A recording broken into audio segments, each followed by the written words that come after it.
कोतवाली ऋषिकेश में वादिनी के द्वारा एक लिखित तहरीर दी गई कि उनकी नाबालिग पुत्री के साथ उनके पड़ोस में रहने वाले दिनेश के द्वारा अश्लील व गंदी हरकत की गई। तहरीर के आधार पर कोतवाली ऋषिकेश में अभियोग पंजीकृत कर तत्काल विवेचना प्रारंभ की गई।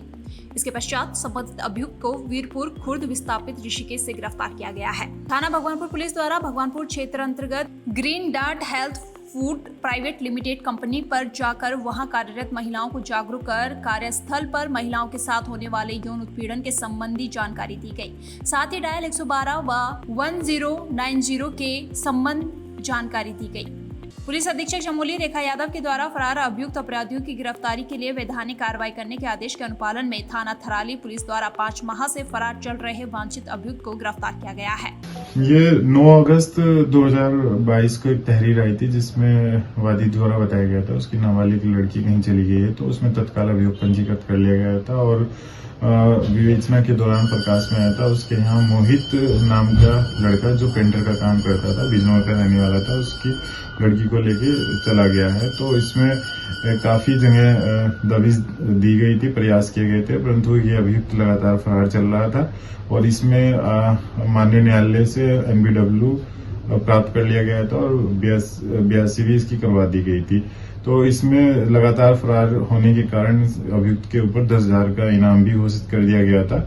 तो अभियुक्त को लगातार प्रयास करते हुए गिरफ्तार कर लिया गया है कटवा जम्मू से और लड़की को बरामद कर लिया गया है और इसमें अभियुक्त को माननीय न्यायालय के समक्ष पेश किया जा रहा है और बाकी अग्रिम विवेचना इसमें जारी है। रुड़की में शीतलहर के प्रकोप ने लोगों को अपनी चपेट में ले रखा है। वहीं जिलाधिकारी हरिद्वार ने 2 दिन स्कूल बंद करने के निर्देश जारी किए हैं। वहीं इस कड़कड़ाती ठंड का असर आम मजदूर के कारोबारों पर भी पड़ रहा है।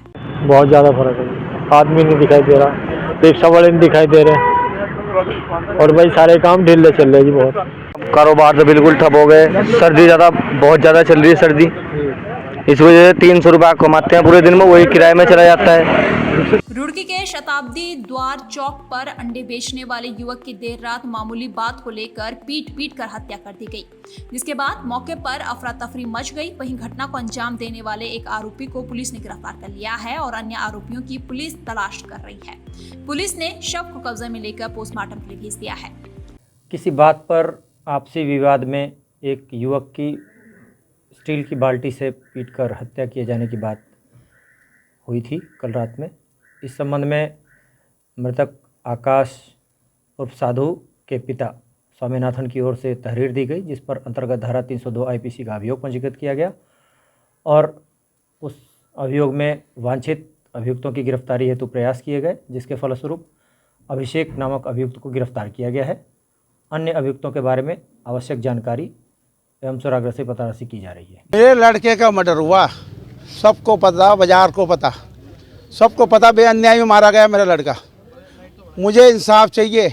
मेरा लड़का IT पे अंडे बेचता है, 8 साल हो गए से 10 साल दुकान लगाते हुए, कोई किसी को मारा नहीं, किसी से झगड़ा नहीं करा उसने। वहाँ पर उसका रिकॉर्ड देखे हैं, पुलिस में देखे हैं रिकॉर्ड और IT में देखे हैं रिकॉर्ड। क्यों मारा उन्होंने? चौकी हरकीपैड़ी क्षेत्र में दुर्गा भवन के अंदर क्षेत्र के व्यापारियों के साथ मीटिंग का आयोजन किया गया। मीटिंग में व्यापारियों को चौकी क्षेत्र में अतिक्रमण न करने और रात में शटर लगाकर सुरक्षा व्यवस्था चौकस रखने की हिदायत दी गई है।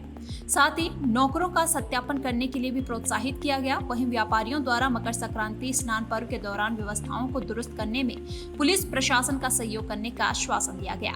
रिलायंस ज्वेलरी शोरूम डकैती प्रकरण में घटना के मास्टरमाइंड अभियुक्त शशांक को ट्रांजिट रिमांड पर देहरादून लाया गया है और माननीय न्यायालय के समक्ष पेश कर 14 दिन की न्यायिक अभिरक्षा में जेल भेज दिया गया है। रिलायंस स्टोर की जो डकैती में था, इसमें एक मेन अभियुक्त शशांक था, जिसको वारंट बी पर जो है ट्रांजिट रिमांड पर जो है बिहार से पटना से लेकर आए थे और इससे जो पूछताछ हुई हमारी टीम के द्वारा, इसमें काफी सारी सनसनीखेज बातें जो हमारी इन्वेस्टिगेशन में बहुत महत्वपूर्ण साबित होंगी आने वाले समय पर। चूंकि मेन ये मास्टरमाइंड था जो गैंग को वहां से ऑपरेट कर रहा था, चाहे यहाँ की घटना हो या अन्य जगह की घटनाओं में भी इसने मेन ऑपरेशन जेल के अंदर से, जैसा इसने बताया कि ऑपरेट कर रहा था।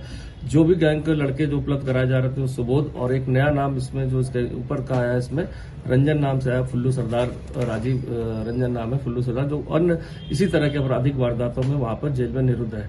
चूंकि घटना के समय या जो 2-3 घटनाएं हुई उस दौरान सुबोध के अन्य प्रांतों में वारंट बी पर जाने के कारण ये पूरी कमान इसके द्वारा संभाल ली गई थी और इस गैंग को ऑपरेट किया जा रहा था। देहरादून में ई रिक्शा स्वामियों द्वारा अपनी विभिन्न मांगों को लेकर नगर निगम देहरादून से जिलाधिकारी कार्यालय तक रैली निकाली गई, जिसमें कांग्रेस जनों ने भागीदारी कर उनकी मांगों को समर्थन दिया। इस दौरान पूर्व विधायक राजपुर रोड राजकुमार, महानगर देहरादून के पूर्व अध्यक्ष लालचंद शर्मा व अन्य वरिष्ठ कांग्रेस जन उपस्थित रहे। अभिनव कुमार पुलिस महानिदेशक उत्तराखंड की अध्यक्षता में पुलिस मुख्यालय स्थित सभागार में राज्य रेलवे सुरक्षा व्यवस्था समिति की 10वीं बैठक आयोजित की गई, जिसमें उत्तर रेलवे, पूर्वोत्तर रेलवे, आरपीएफ, जीआरपी के अधिकारियों द्वारा प्रतिभाग किया गया। पुलिस महानिदेशक ने कहा कि रेलवे सुरक्षा से संबंधित मुद्दों पर विचार विमर्श करने का यह एक अच्छा माध्यम है। साथ ही इससे रेलवे सुरक्षा व्यवस्था से संबंधित सभी एजेंसियों में आपसी समन्वय भी बेहतर होगा। ऐसी ही अन्य खबरों के लिए चैनल को सब्सक्राइब और लाइक करें।